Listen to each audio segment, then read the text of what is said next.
The panel right now, starting with Joe Scarborough.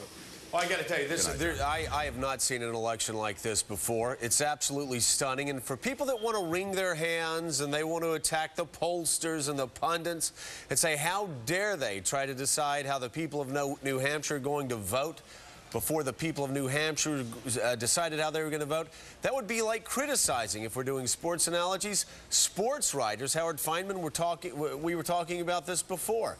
Be like criticizing sports writers for saying that the Yankees were ahead of the Red Sox 3-0 in 2004. The Red Sox, I mean, that was the case at the time. It was an incredible comeback, and you could ask anybody, including members of Hillary Clinton's team, Howard Fineman, 24 hours ago, and they would tell you without spinning that they were going to be facing carnage today, they were going to be facing double-digit defeat, they were going to be facing a campaign shakeup. They were terrified, but something happened over the past 24 hours. Well, in the lobby of Manchester Hotel last night, I saw a very prominent Hillary supporter, somebody Chris Matthews knows well, and she was basically looking for a way to get off the ship, okay? Now I'm sure she's scrambled right back on and is ready to find more people whose cash she can bundle for the Hillary campaign. I think we're going to see what kind of guy Barack Obama really is now, as Tom Brokaw was saying.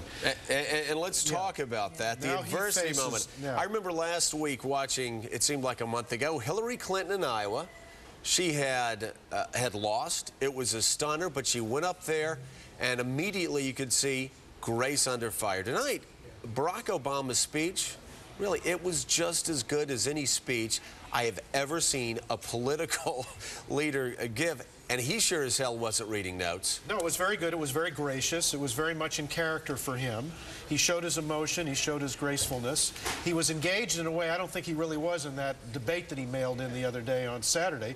Let's see how he does now. We got Nevada, we got South Carolina. Let's see how he fights, and let's see what happens. Katrina, what was the defining moment? You know, you go back to these defining moments that change an election. We'll stay in New Hampshire. Ronald Reagan grabbing the mic, saying, "I paid for the mic, Mr. Green." Ed Muskie tearing up in 1972. What was the defining moment that flipped, again, a double-digit lead in 24 hours? I think it was what Hillary Clinton spoke about tonight in saying she found her voice. I think she rediscovered the rationale for her candidacy, which is to make her own history, to remind women and people of the state that there is a first in electing a woman. I was struck tonight by the different cadences.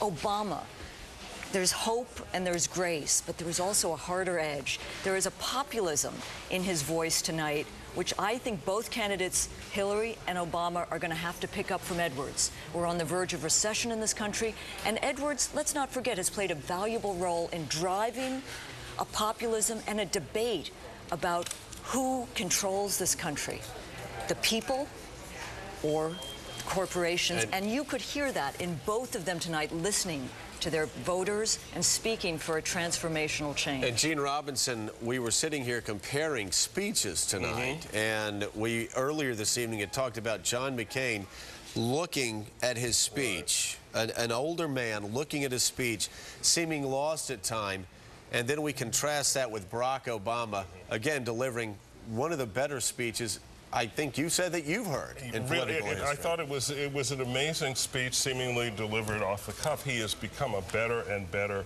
speaker. But obviously this race is about more than eloquence. You know, I kind of suspect that, you know, in the end, when the history is written, we will find that Obama, you know, outworked, out-organized, out-hustled Hillary Clinton in Iowa. I think she did that to him in the last few days here in New Hampshire. But nobody saw that. That's the thing. The Clintons didn't see it. And you know what? I went to speeches. I went to these events. Barack Obama's, they packed in thousands of people. I went to an event last night with Hillary Clinton, and they filled up a high school auditorium. Half the people in there were from Massachusetts. There was polite applause. The people in the press were nodding off in the back. She delivered this speech that was uninspiring, and yet tonight she has shocked the political world. Well, I'll tell you what some people will suspect. Here you had polls, you know, the day before the primary showing Obama way ahead, and he finishes, you know, 15 points lower than that. A lot of people will suspect the Bradley effect. You know, Tom Bradley. Tom Bradley. You're about to go to Bill Bradley. Not the Bill Bradley effect. We were talking about Bill Bradley's endorsement being, you know, not necessarily the greatest thing. I'm talking about Tom Bradley, the mayor, African-American mayor of Los Angeles years ago, ran for governor of California.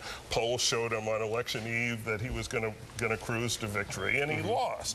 And Doug Wilder, But are you really saying right now that the people of New Hampshire may have, I won't say be racist, but are you saying that they did not want to go in that booth and vote for a black man? No, you know, I actually think that's probably was not, certainly not a major factor in the decision. It was a very narrow loss. I think other factors were bigger. I think people will raise that, though, because it happened in our memory. But, I mean, I think it was the women breaking for Hillary, which played such a huge role in her victory. It wasn't just the women I think it was the women breaking, but Howard, I think also it was the fact that Hillary Clinton, and Tom Brokaw brought this up, Hillary Clinton was savaged. She was beaten up. The long knives were out. The New York Post headlines that we all saw that said panic in that face.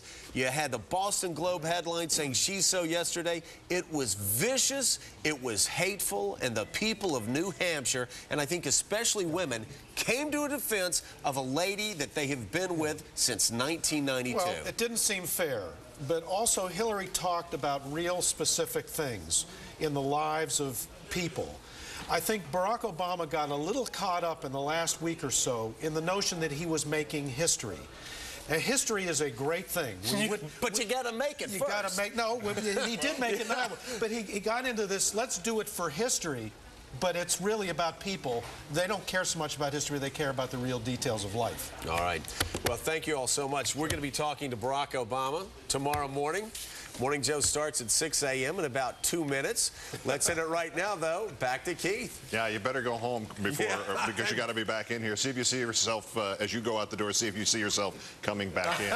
Okay. All right, Joe. Good night. The panel will remain with us, and when we come back, we'll go back to New Hampshire. NBC's Brian Williams and Tim Russert. One of the questions to ask: where does Barack Obama go from here? Will he listen to New Hampshire and find his own voice? You are watching MSNBC's coverage of the New Hampshire primaries. Stay with us.